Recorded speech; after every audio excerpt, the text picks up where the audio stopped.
everyone. Welcome back to Babywearing and Breastfeeding Miracles, the podcast where we do a deep dive into everything babywearing and breastfeeding, specifically tailored to our medically complex kids. I'm your host, Megan Pa, and I'm a lactation consultant and the mom to four, one of whom has a kidney condition and is medically complex. So I have taken all of the things that I'm very passionate about and brought them together to share all of those things in a podcast with you. Today, we have joining us Joanna McNeilly. Did I say your name right? McNeilly. Joanna McNeilly. And she has been a baby-wearing educator for 18 years. And for the past 14 years, she has been the owner and operator of the Center for Babywearing Studies. So that is an organization that certifies other people that would like to be baby-wearing educators. And she's also involved in helping to develop the safety standards for baby carriers. And she is also involved in helping the certification program for the implementation of baby wearing in NICUs. So really, really big things, really, really exciting things. And I'm thrilled to have you here today. Can you tell me, how did all of this get started? What led you down your love for baby wearing? Well, first, thank you, Megan, for having me on. I really appreciate it. What led me down this road? Well, I had a baby, and which tends to help, but who was very colicky, had a lot of crying, and was failure to thrive, and turned out to have a heart issue. And all of these things sort of compiled together with me going, why won't he stop crying? Why is this happening? How can I soothe him? And the only way that he was content is if I held him. Mm-hmm. And then very quickly I was like, my stroller doesn't fit for New York. It doesn't work. And what do you do? And so I had 6 baby carriers by the time my baby was 6 weeks old. And I needed a carrier because I was traveling so that I could get, be with my family, be with get their support, and be with my grandmother before she was she was very ill. And so that hunt for something that would stop the crying, make my life easier, made me say, this needs to be easier for other people. Why isn't anybody talking about these things? Why won't the doctors answer my questions? Why can't the nurses answer my questions? And so I found a baby wearing group at that particular time. It was barely any of those around. And so I got some help, and then I realized somebody needs to do this. And so I started doing it. So it started off with you advocating for yourself. You found what worked, you advocated for yourself, and then you took it one step further and started advocating and supporting other women. I love that. That's amazing. And then, the groups just grew. I am at baby wearing is so incredibly helpful. So naturally it grew and more people became interested in it. And then how did you go from growing this group of moms to creating the Center for Babywearing Studies? Yeah, so that's a good question. I mean, so all these groups were forming, and, here in New York, Bianca, who is my business partner, longtime business partner, who started the first baby wearing group here in New York City, we realized that what people were really looking for was a little bit different than a group, because not everybody could get off on Thursday at 10 a.m. and travel to one place, one time a month, right? It just wasn't enough support at the time. Some people really needed it. And so she had an opportunity and started a store, a baby wearing store that sold eventually over 50 different kinds of baby carriers. And I joined her in that. And what I realized is that if I taught 10 people, it was a lot faster than if I taught one at a time. So I started teaching classes, and then I taught about 40 different baby wearing classes a month, and plus doing, consultations anytime somebody would walk in. And then we needed more people. So, kind of at the height of the store, we had about 20 other employees who were allowed part-time, and we wanted to make certain that if you were to come in on Monday and work with me and come in on Thursday, work with, Tiffany or Kayuki or Bianca, that you would get contradictory information.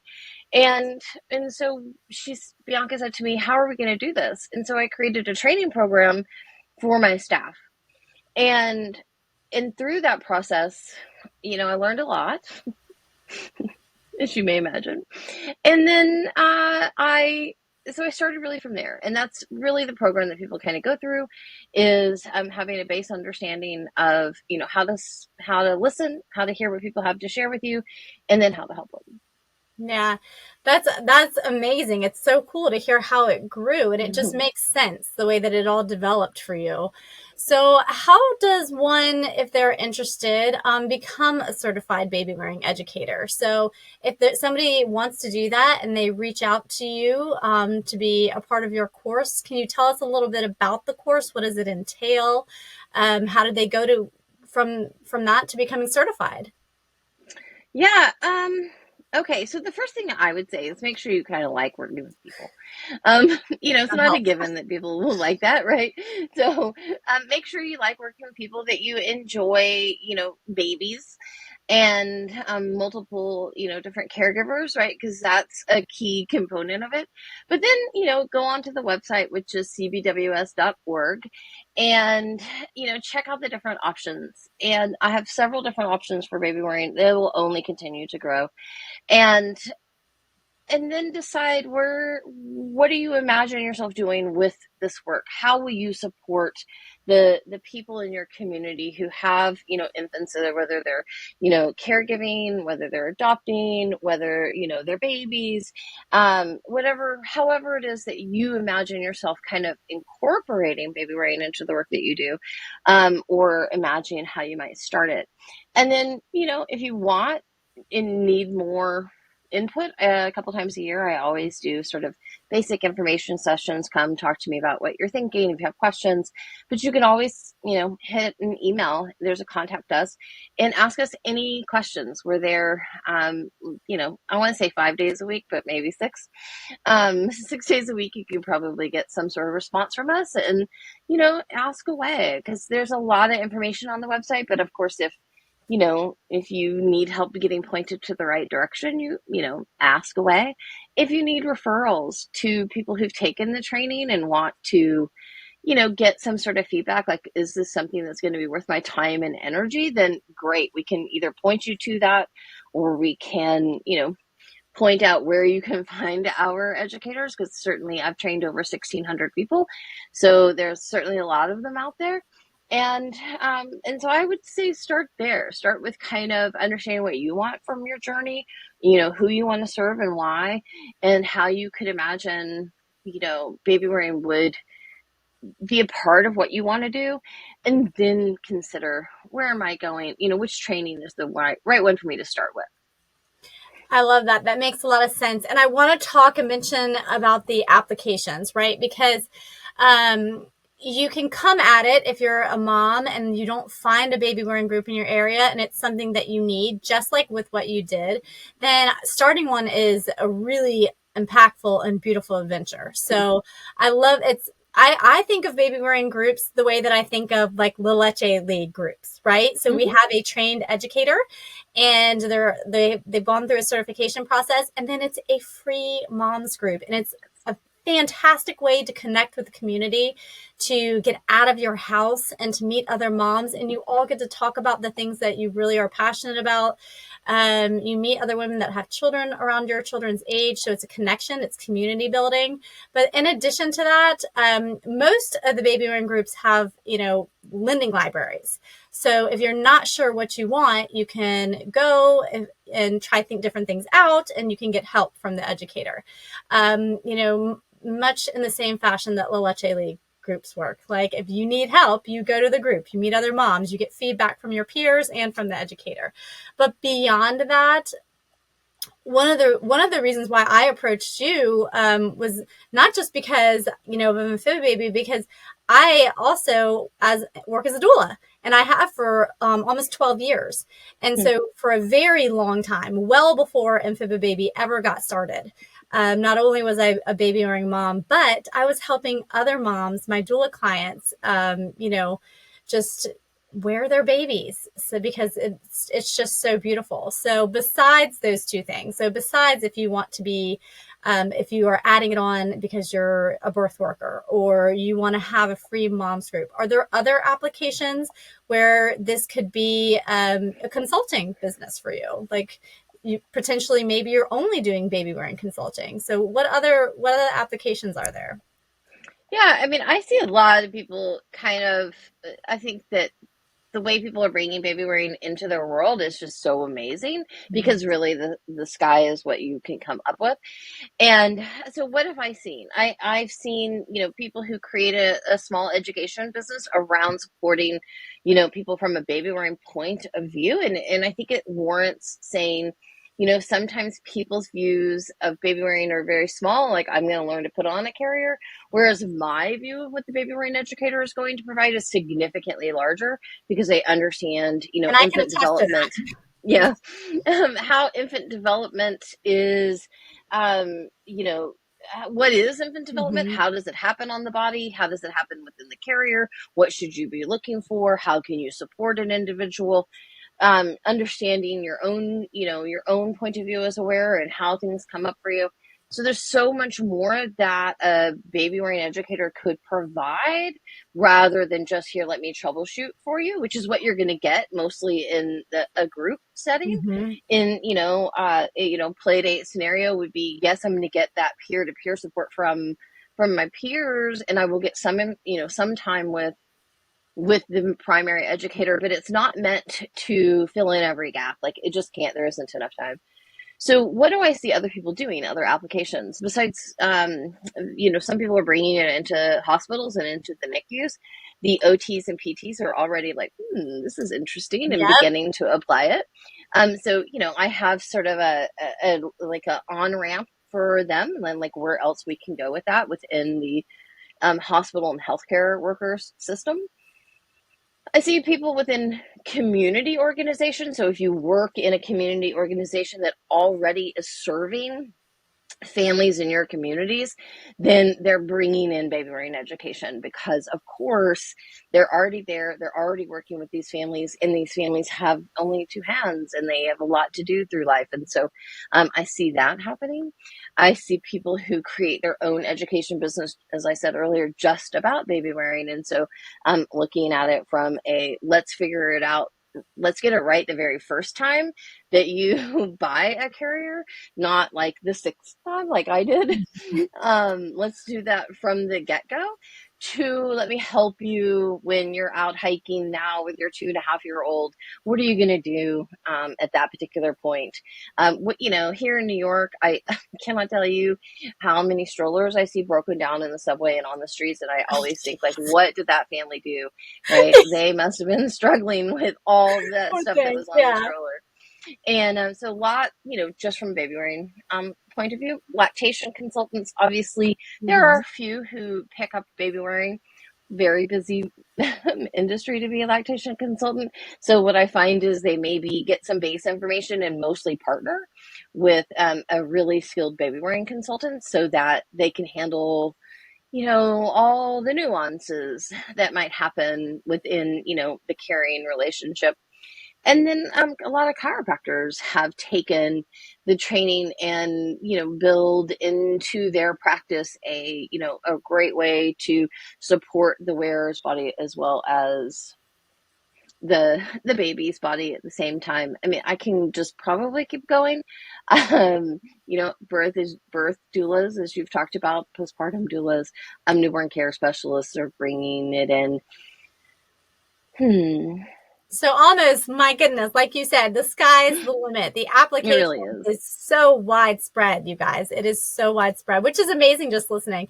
I mean, obviously as I progressed in my career, I continued to bring it with me because it is just like the value of baby wearing cannot be, overstated.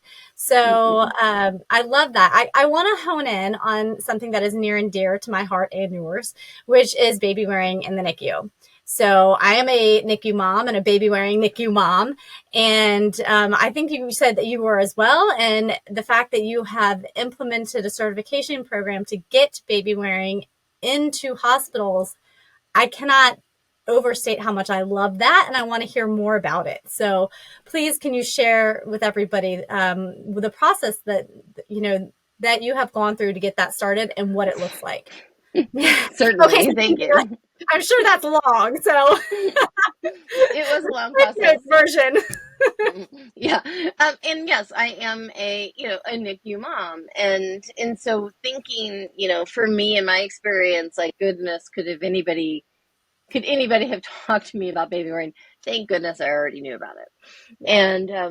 And so when I was approached by Lisa Grisham from Banner Health, and she had done research, one of the most downloaded papers for within the infant space in 2021, and around baby wearing in the NICU. And their biggest problem was, how do we train 90 nurses on a revolving basis, per diems, and people come and go, and just how do we keep up with that? And it was a cited concern in the paper. Like, they were like, how are we going to do this?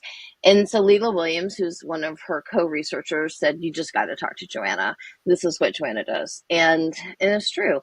So from 2021, flash forward to March 2023 before we finally got it going. But so we did our first beta program in early 2023. We've done 2 now, and they've gone really, really well. We learned a lot the first time. Done the second one. It'll go public to the healthcare workers this year. And of course, the biggest hurdles are around hospital administration. And, the program covers risk management and covers infection control, carrier tracking, the learner's journey. How do you do that on skills day? What do we need to do for mandatories going forward? And, there's a cohort follow-up. It's limited to just a couple of carriers that were not chosen by me, I will say. And as a starter position, it's a living and breathing product. So if something changes, that we have immediate access, so that not just those who are training others, but even the other nurses could log in and sort of learn that new content, because that was really important to me, that we have this living and breathing product, not anything that's static. Yeah. And so that's the biggest hurdles, though, were around getting management buy-in. I can believe that. And I'm actually, to be honest, I'm going to be upfront. I'm shocked how, I know it probably didn't seem fast to you, but for me, having worked in a hospital, they move like a snail. So the fact that you were able to go from 2021 to March 2023, believe it or not, I know it didn't feel like it, but that is still fast to me. I'm impressed. That's amazing. That's really good work. I love that. So the program is living and breathing. So it's constantly updating to keep up with the new information, and you're training nurses on this in a rotating basis, which is awesome and amazing, because they're going to need to re-up on their skills. New nurses are going to need to continue to learn about it. So I love that. And, I don't know if you know this, maybe I told you in an email, but you and Lindsay Hookway, who does the breastfeeding with medically complex kids, I mentioned her to you. The 2 of you were the sole reason why I got myself up and into grad school. Well, I'm honored. Thank you. Thank you for the motivation, because you guys are doing such beautiful frontier work in the spaces that are so important for mothers. And we need more of that. So I think as one thing that I think that parents of medically complex children learn is to advocate for yourself. And when there's something that you don't know, or there's something that's not there, you pave the way. So hopefully one day we'll be paving the way with you, and it's all thanks to you and all the good work that you're doing. Thank you. So could you, I kind of want to hear a specific personal story and personal example. So do you follow up with any of the NICU parents that are baby wearing and see how they're doing months later? Well, it's interesting that you asked that. So within this new hospital program, right, I don't have access to the parents. So, but I do follow up with the, it's not just nurses, it's nurses, NICU nurses, and then we have OTs and PTs, in there as well. So, I do follow up with them. I have a cohort follow up actually tomorrow. And so that really helps me to get a sense of, what are the families saying? What are they doing? But within my personal work, right, outside of just that program, there have been many, many, many, many families that I've worked with that had, preemie or preterm infants, and certainly many that have been highly complex individuals. And I do follow up with several of those. One of my favorite stories somewhere on my website, though, is about a young mother who, it's a very sad story, so I, warn you there, but my mother had been septic and was in the ICU. It's in Houston Medical System. And so we were, it was in a 4-way pod. So it's a 1 to 2 for a nurse. And in came this really young man. And he was one of the 4. And, you can hear everything. And he'd been in a car accident on the way to his baby's birth. The mother shows up next day, right, because she was giving birth, and she has the whole kit up, a stroller, the car seat, and they wouldn't let her take it all into the into the ICU. ICU, yeah. And I get it, right? But they were like, we can't do that. And so she comes in with this 2-day-old baby, and they were like, no, I'm sorry, you can't bring the baby in here. And so he's never seen his baby. She doesn't know if he's okay. And let me just flash forward to, I finally went and bought her a baby carrier and brought the baby carrier into the waiting room. And I felt like a stalker because I was sort of like, I don't want to say, can I hold your baby? Because I actually knew like she was in too much anxiety that I couldn't take the baby from her. Like I couldn't offer, she would never let that happen. And so I told her a little bit about what I'm doing. This was like the second day, third day, I think we'd been there. And that I would be more than happy to help her, guide her to use it. And that I would guarantee with her coat, they'd never know the baby was in there, and that she could go in there and see her husband. And we went into the bathroom and we got it all set up because she couldn't even use the bathroom. She couldn't get the stroller and everything into the bathroom. So I said, I'll just stay right here at the door while you do that. And he ended up okay, but it was a very, very long time. And she, for several years, would send pictures and send me little updates about the 3 of them. And unbeknownst to me at that particular time, but I later found out that her parents had passed away just a little over a year or so ago. And she only had her sister who was in college and finishing up her finals and could not come home. And his family lives from a different country. And so it was really just them. And she, with that baby carrier, had a full-time job. Wow. And helped her husband through all of his recovery while still managing a home. I mean, she is like my biggest superwoman in the whole wide world. And I always think of her. I always think of her right around Thanksgiving because it was just after Thanksgiving. And but she sends me the best pictures. They're absolutely amazing family. And the baby was, I think he was really small. It was like 6 pounds. Just a little over 6 pounds. But I wrote a blog about it because it was so impactful to me. And it really helped me as I was grieving with my mother, because they kept telling us, your mom's not gonna make it, your mom's not gonna make it. And it really helped me to have something else to focus on. And so someone else to focus on a little bit. And it's one of my favorite stories. I love that story. God, talk about such like a big traumatic moment. And then as you know, like she's torn. What does she do? You can't, if you don't have anybody to help you watch the baby and you can't see your husband, that you don't know what's going to happen to him. Like you saved the day, and being able to baby wear saved the day. That's literally, the epitome of swooping in. And Just so you know, it took the nurses 2 days to figure out that she had a what was going on? What was the Mm-hmm. noise inside the coat? Mm-hmm. And then they were like, she can't be in here. And I was like, It's already been there. Actually, she's doing skin to skin care. So she's creating the antibodies for anything that they might encounter. So it was a really interesting experience because, she was breastfeeding, or attempting to. And the good news is that Texas Children's Hospital. So I walked over and said, we need a lactation consultant over here. And they came, which was lovely. But so she, it gave us a really good opportunity for me to talk about why was baby wearing going to be protective in this particular space, how her being able to see her husband and for her husband to hear the sounds of the baby and to hear his wife would also help. And they absolutely agreed. They just said, let's not let the doctors see it. Right. And, it's fine. It worked out. And then, the baby was not even a week old. So tiny thing should not have been left alone. And then in time, she did have some friends and, some other cousins or whatever that were able to come. But it took some time to get that support to swoop in to help them.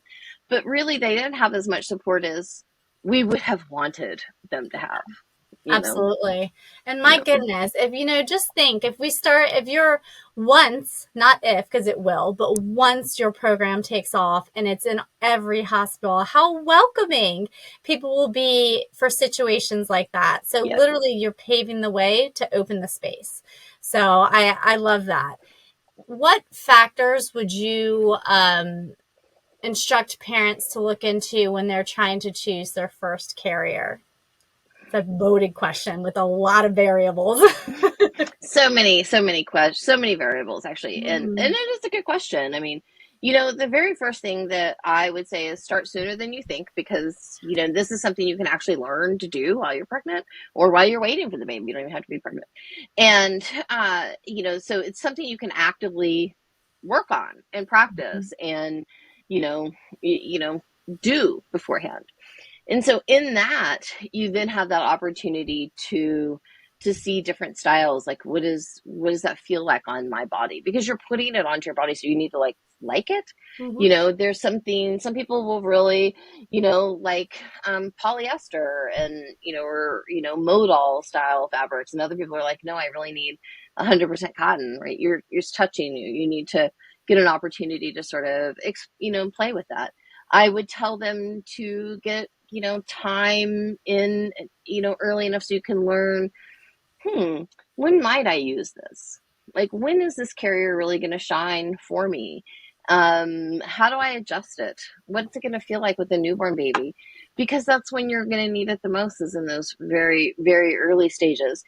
Not that you don't need it later, but those moments, it's really high stakes. Baby cries, your cortisol skyrockets, and you're like, I just wanted to go to the bathroom. I just wanted to, get tea. Right. And so learn how to use it right away and practice it. When you're looking for a carrier, you want it to be comfortable for you. You're the one doing the carrying. The carrier's job is to facilitate holding you and the baby. So it's your item. It's not a baby item. It's your item as the wearer. And so you want it to be comfortable. You want it to properly support the baby, protect that sort of natural spinal development. And you want it to, support the baby's hip development. So if it can go, knee to knee and provide that early support, the nice thing about that is it's good for baby, it's good for the wearer. It spreads the weight out so it doesn't feel so heavy for you. Particularly if you start soon, it's easier on your muscles because baby don't weigh so much. And then as the baby quickly gains weight, your body has that opportunity to really get used to it. But you don't want to learn the ins and out of a baby carrier on your baby. You want to do that with a bag of rice or whatever you have, stuffed animal, and sit down and play with it and get used to it before you have the baby. Mm-hmm. Most people that I know buy a carrier prenatally off of the registry, and they don't take it out of the box until about 4 weeks after they've had the So baby, true. and then they're stressed to the high nines, and then they can't figure it out. Yep. They give up and do something different, and as simple as taking it out of the box, looking at it, playing with it, Yep. figuring out all the webbing, and or what do I do with this long piece of fabric? Work with a baby wearing educator, because of course a baby wearing educator, the thing that I really think people don't understand is they're going to make it fun, because it Mm-hmm. is fun. It's fun to get out and look at all of these different things and say, like, what do you see working in your life? It's like going to a shoe store and and only looking at tennis shoes when you were planning to go to a wedding, right? You really Yep. want to get out and look at all the different shoe options that you have available to you. And if you do that prenatally and it's comfortable for you, if it supports your baby's, proper development, then I think you're good to go. See, I draw so many parallels between breastfeeding and baby wearing. Sorry. Because number one, absolutely, you always want to do both prenatally, because you want to get the information ahead of time to set you up for success. So you're not in the moment stressed, like you said, to the nines trying to figure it out. So that's the first correlation. The second, to me, is that you can go on. There are lots of YouTube videos by certified baby wearing educators that you could go on and watch. There are you could get information from, IBCLCs online from lactation consultants that are good, but both of these things are highly specialized, and your body makes a difference. So like for lactation, anatomy makes a difference. So your body makes a difference for baby wearing. Your baby makes a difference for both. And so you're not going to get that kind of highly specialized feedback unless you're working one-on-one with somebody. So I think for a lot of people who things are going well, it's fine. But if you might hit any speed bumps, then I say, like, on both fronts. Like, that's why I love so much that there are baby wearing educators and consultants out there, because it's one of those tools in your toolbox that is just too good not to use. So you want to be able to, if you hit a speed bump or a snag, have somebody that you can reach out to. So I just wanted to piggyback on everything that you said to so that our listeners could kind of get clarification on that, because it's too good to miss. I want to also ask you, there seem to be trends in baby wearing. And that's something that I really didn't pay too much attention to until I got a chance to learn from you. And then I find it really fascinating. So I was wondering if you could kind of share with everybody else what you've seen as far as the trends that are going on nowadays. And do you need to hop on a trend, or at its core, you just do what works? Well, at the core, do what works, Mm-hmm. because the most important thing is that, when you have a baby, that you can navigate daily life, right? That's really the thing. Of course, if somebody, if one particular company is really, really popular at the moment, you will find lots of people advocating for that. But it wouldn't matter if that's a baby carrier, if it's a stroller, if it's a pair of, all bird shoes, which are now not so cool anymore. Now it's Hoka, right, at this moment. So, and if somebody's listening to this in a year from now, it won't be Hoka, it'll be something else, right? So you can see how this works. But the reality is, there could be that these carriers that are on trend right now are really, really popular, but doesn't mean that they're going to work for you in your circumstances. Not everybody has the same body shape, obviously, and not everybody has the same level of flexibility, the same needs. What's fast for me maybe wouldn't be fast for you. Something that is quote unquote easy to use for me might not be easy for someone else. I remember a client who, had to go into the office, but would take the baby really close to where the office was. And so was looking for a baby carrier that wouldn't really wrinkle his clothes so much. Fair, right? And that was a really interesting challenge for us to kind of navigate. Like, what is what is that? I had an opera singer who, was looking for a carrier that would allow for, really good expansion around the torso. Again, another really interesting piece. And then I've also had everyday individuals who, say I have a shoulder injury, or I Yes. have a lumbar injury, or I have a Mhm. hip injury, or I don't have the same, hand strength. I have de Quervain's tendonitis because I picked the baby up too many Yep. times. And each of those things really impacts which baby carrier or person's going to really love and enjoy, and you want to love and enjoy it because it's a part of your everyday life, Mhm. and you want to be really comfortable with it or with them because you may end up with a couple. But for the trends, I usually see that the trends are related to a particular brand that has like really knocked it out of the park with something on whatever social media platform that somebody particularly follows. And then when they come, and then maybe I'll get a email that says, "Hey, I want to try X, Y, and Z carriers," and I'm thinking, okay. So this is the particular trend you're into right now. And then I let them try them on. And I would say, 70% of the time they end up with a different brand, because they see Yeah. exactly that, like, oh yeah, this didn't fit my body very well, or this isn't something that I'm looking for. And so trends, if that's important, that you feel like you're a part of a community, I'm sure there's other ways that you could be a part of a community without necessarily having to buy that specific carrier. Sometimes I see trends though in styles of carrier. And Yes. and that one's always fascinating. Like for a really long time here in the United States, stretchy wraps were not particularly popular, and then boom, all of a sudden they became very popular again. And as such, they're everywhere, and you get a lot of copycats. And because you get a lot of Mhm. copycats, maybe you don't get the same kind of instruction level or support level that you would get from some of the more mainstream or trending brands.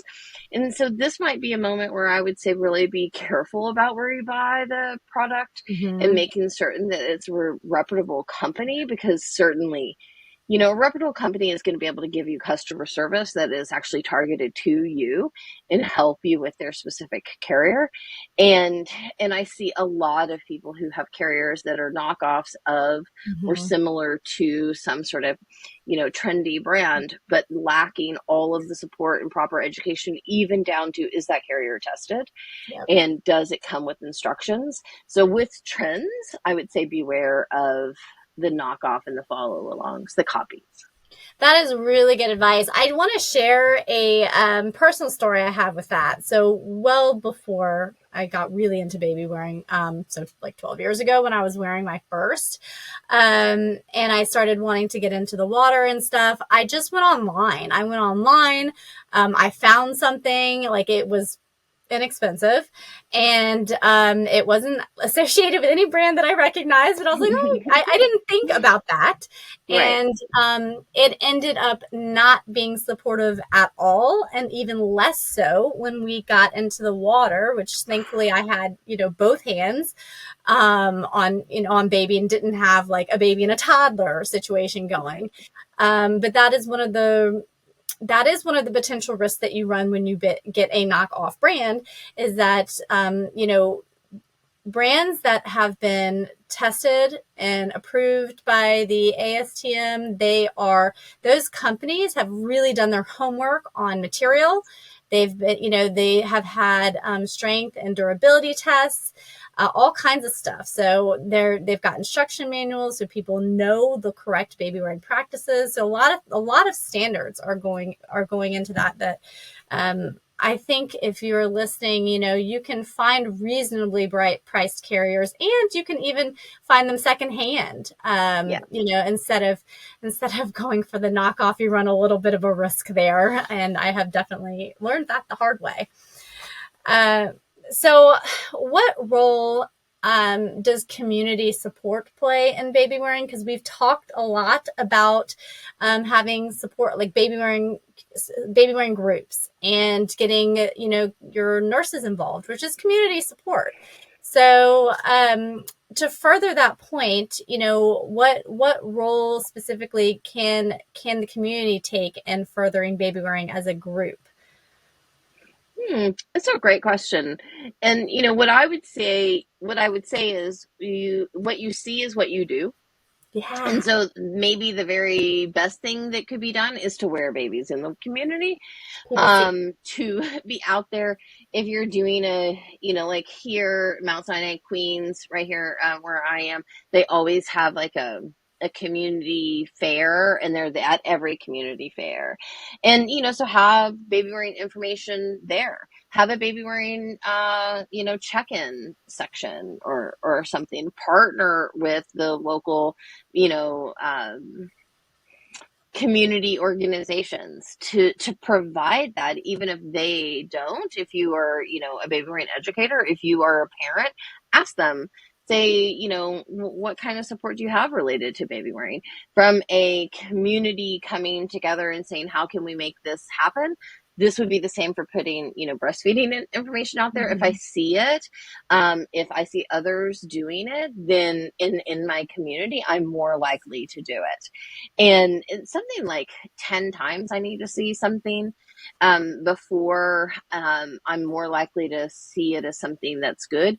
One of my favorite ads I ever saw was coming right out of the subway, and I'm pointing right down the road. You can't even see me, but I'm pointing there.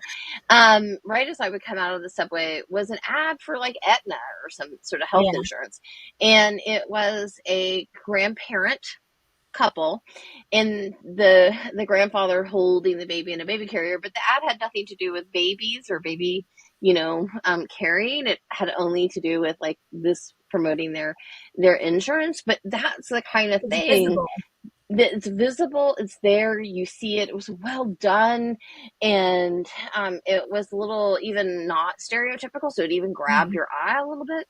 That would be something that I think communities could do. If I ran a baby wearing group right now, I would definitely slap posters up anywhere that anybody would let me, of like non-standard, eye-catching sort of ideas.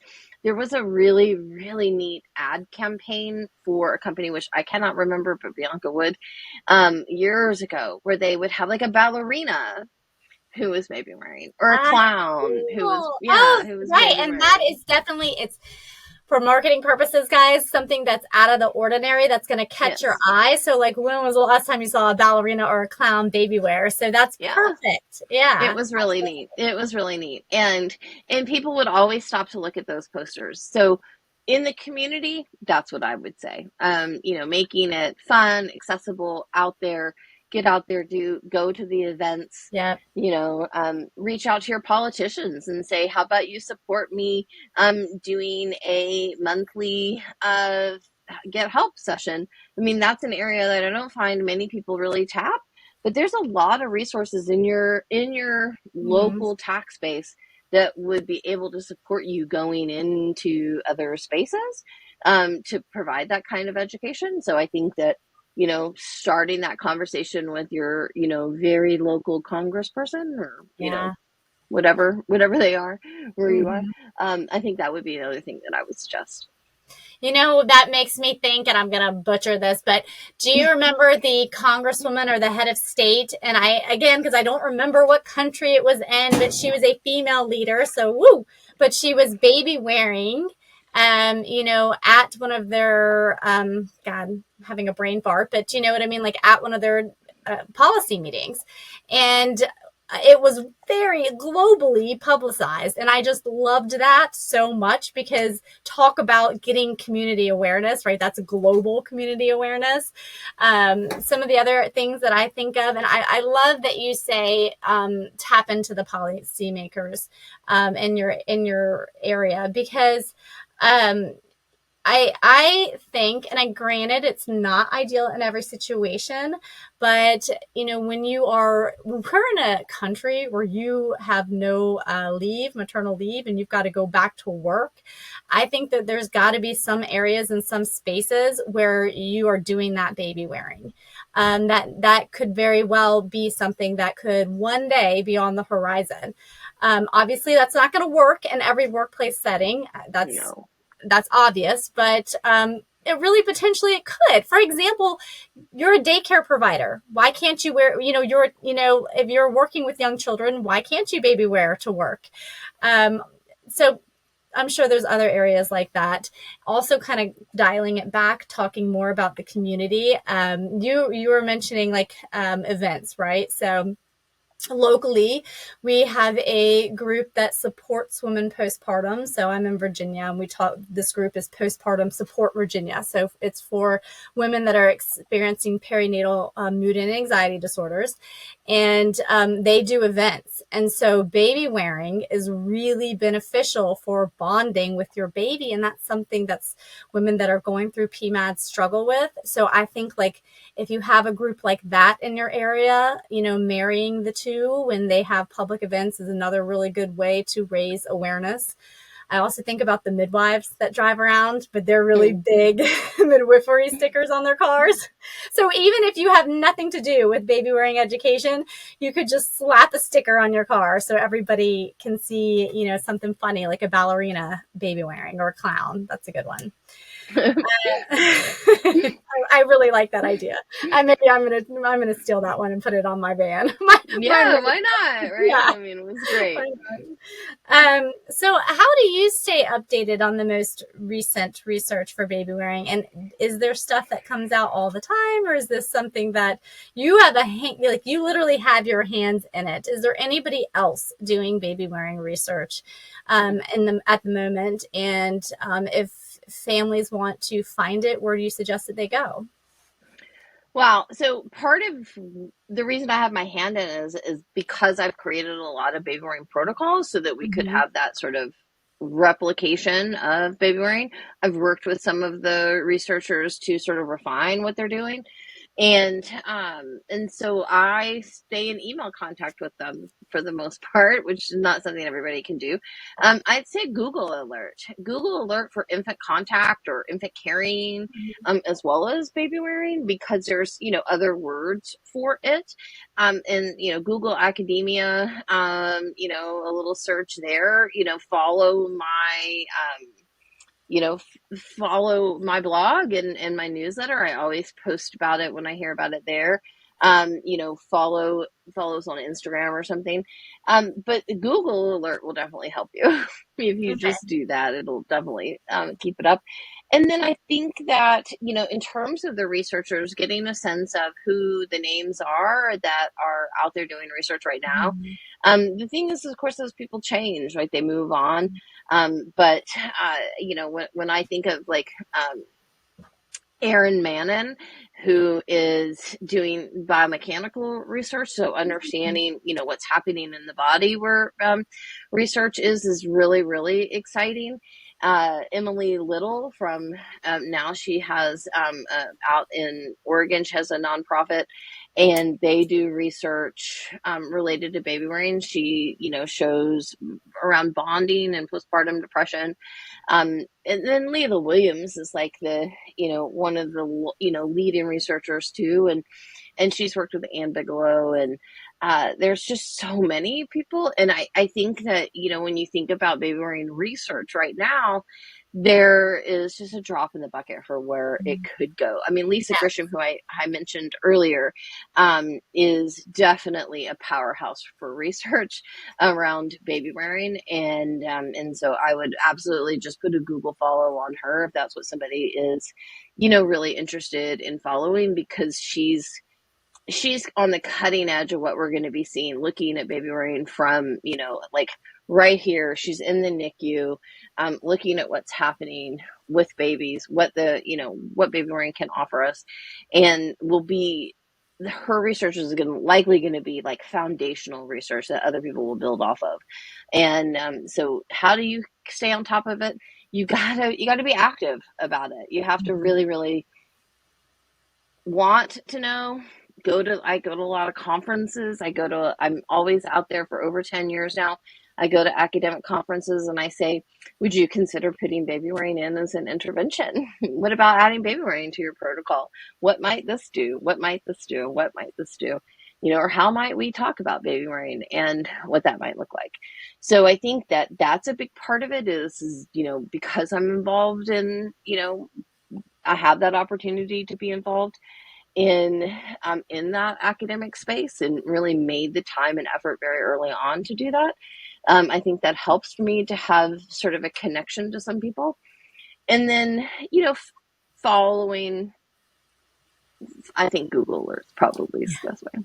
I said that like 5 times. No, so that's good because when you repeat it, all of us with mom brain, it'll finally stick. And so yes, we'll remember. Yeah. So thank you. I'm glad or come and follow our blog because I always put it on our blog. Yeah. And everybody, I'm going to have you share where on all the platforms people can find you when we're done, because you are just a powerhouse. People need to be following you. But I don't want to close the conversation without talking about your work with baby wearing and infants that have NAS, so Neonatal Abstinence Syndrome. And that, because as you mentioned, that is an intervention. Baby wearing is an intervention. Is it an alternative to some of the prescription medication that those infants are given in the NICU to cope with that? And so can you explain to everybody what NAS is and how baby wearing can help? Yeah, and thank you, because this is my passion, right? Like baby wearing is my passion, and then like my sub passion is a little bit NAS or NOS. So NAS would be, or NAS means neonatal abstinence syndrome, is what you've just said, and it can mean I'm, withdrawing from any number of things. NOWS, which is neonatal opioid withdrawal, is on the rise, and I'm sure everybody understands why as soon as I say it. And so as such, like Lisa Grisham and Banner Health use the Eat, Sleep, Console process, which is, just been around for literally since the 60s, just was gussied up and given a new name for the Eat, Sleep, Console. And the console part is so critical, which anybody who's ever had an infant understands that. But really, when you are in withdrawal, it's like the piece that's needed the very, very most in some levels. And so what does baby wearing offer? It offers a way to console on like a continuous basis without having to use as many medications in order to sort of soothe some of the difficulties that they have, the body tremors, there's a lot that goes on for them. And so what's interesting in the hospital is that, you have to take into consideration the other patients and the other families. And of course, if a baby is really suffering and they're crying it out, then the stress levels of not just the staff, because of course the staff stress levels are going to go up. A baby cries, we're, biologically designed to respond to that. And so even if we say to ourselves, it's not my baby, I don't have to care about it, your body doesn't know that. And so you still increase your cortisol levels.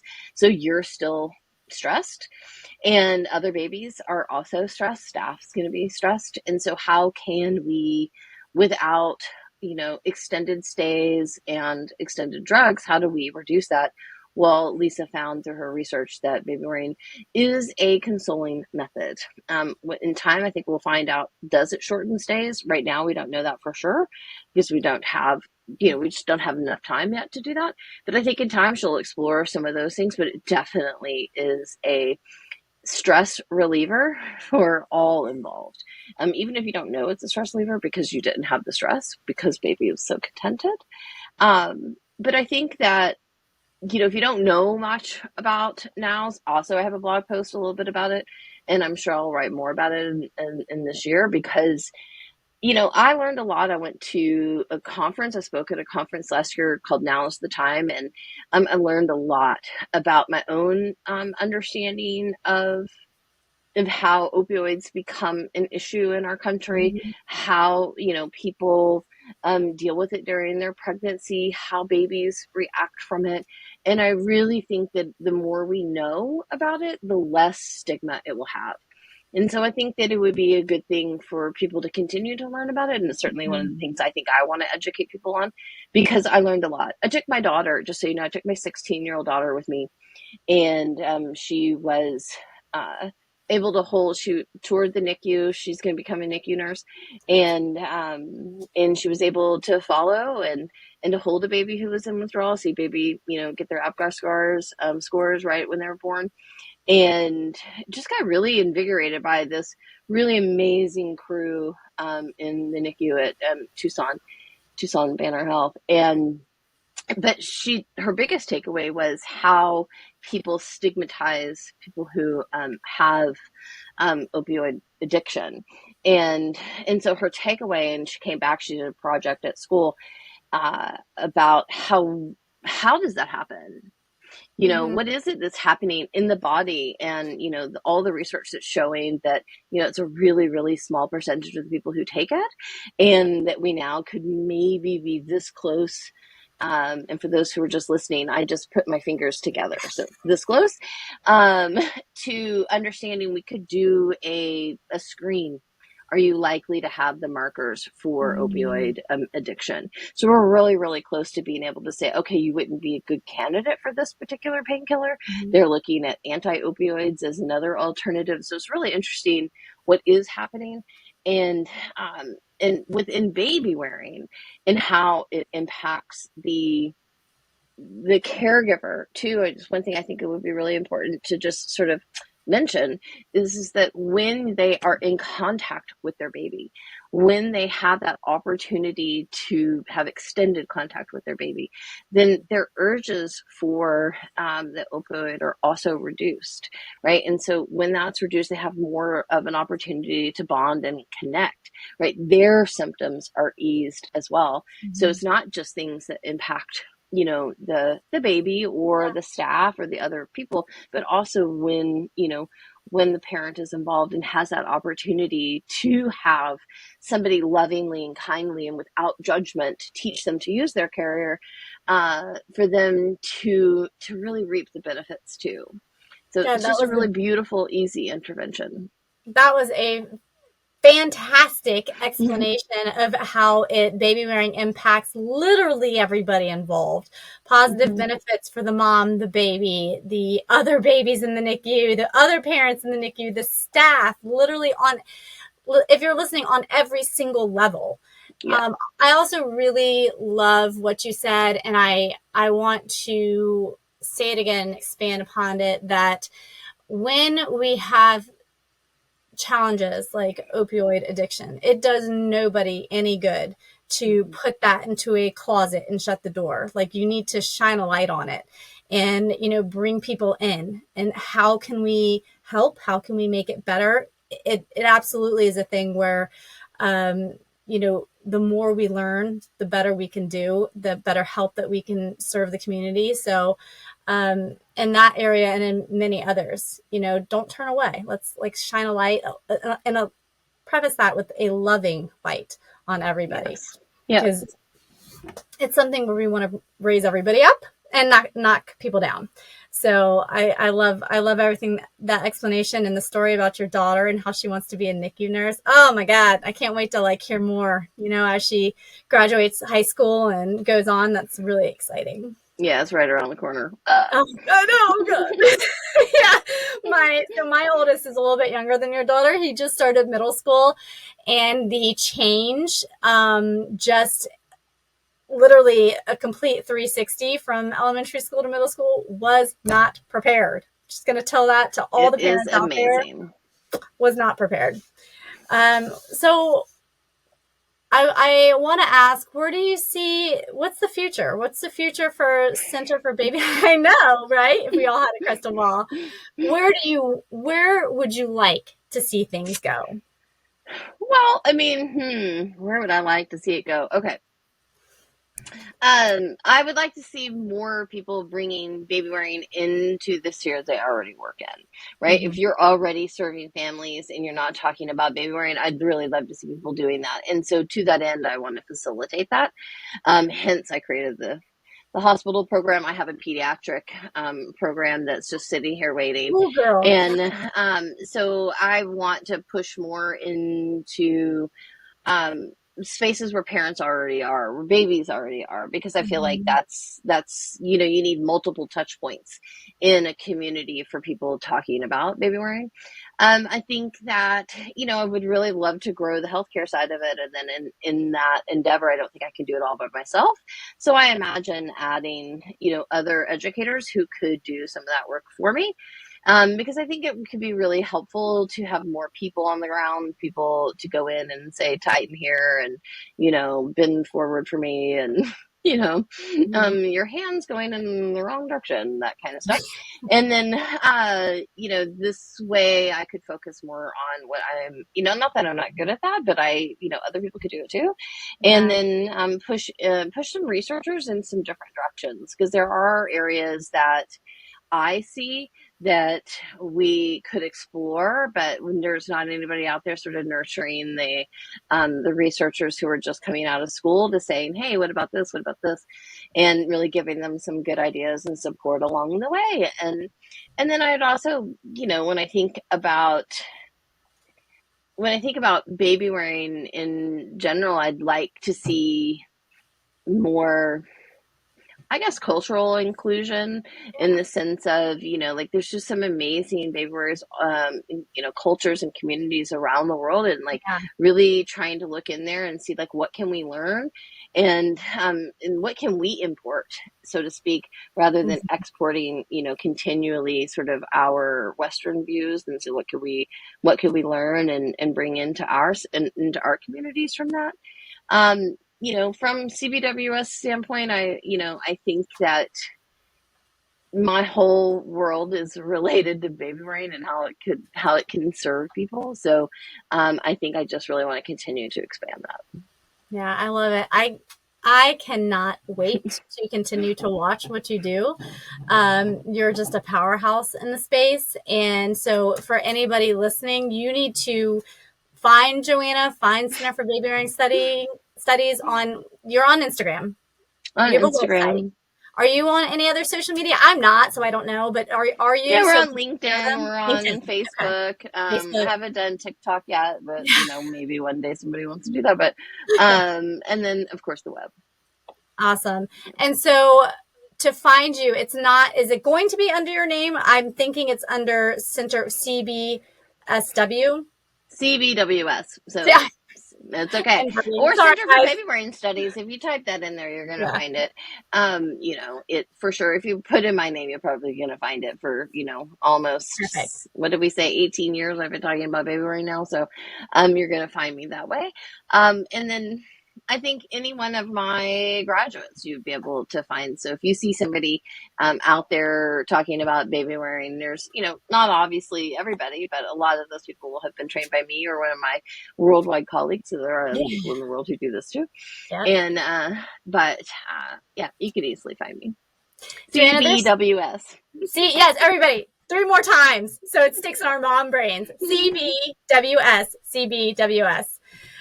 .org. Yeah, that's like I always when I'm doing lactation consults, I'm always saying things like 3 times to try to get 3. It's a magic number, I think. Yeah, it's a magic number.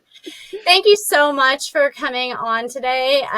You are a wealth of knowledge. I feel like there are probably 10 more topics that we didn't really explore. So maybe in the future, if you are so willing and have the time between all the great things that you're doing, we'll do it again. But thank you so much for everybody listening. I know, like, I don't even have to hope. I know that you got something valuable out of this. So you can listen and also see us on YouTube, Amazon Music, and Spotify. So I have yet to like really be aggressive about all the other streaming networks, but one day. So thank you again, and everybody enjoy the rest of your week. Thank you. Thank you all for joining us on today's episode of Babywearing and Breastfeeding, Nurturing Miracles. I hope you found our discussion enlightening and that you leave feeling supported and empowered. Remember, you are not alone on this journey. Tune in next week for more insights and conversations that connect us all in the shared experience of parenting. Until then, take care and cherish every miracle with your little ones.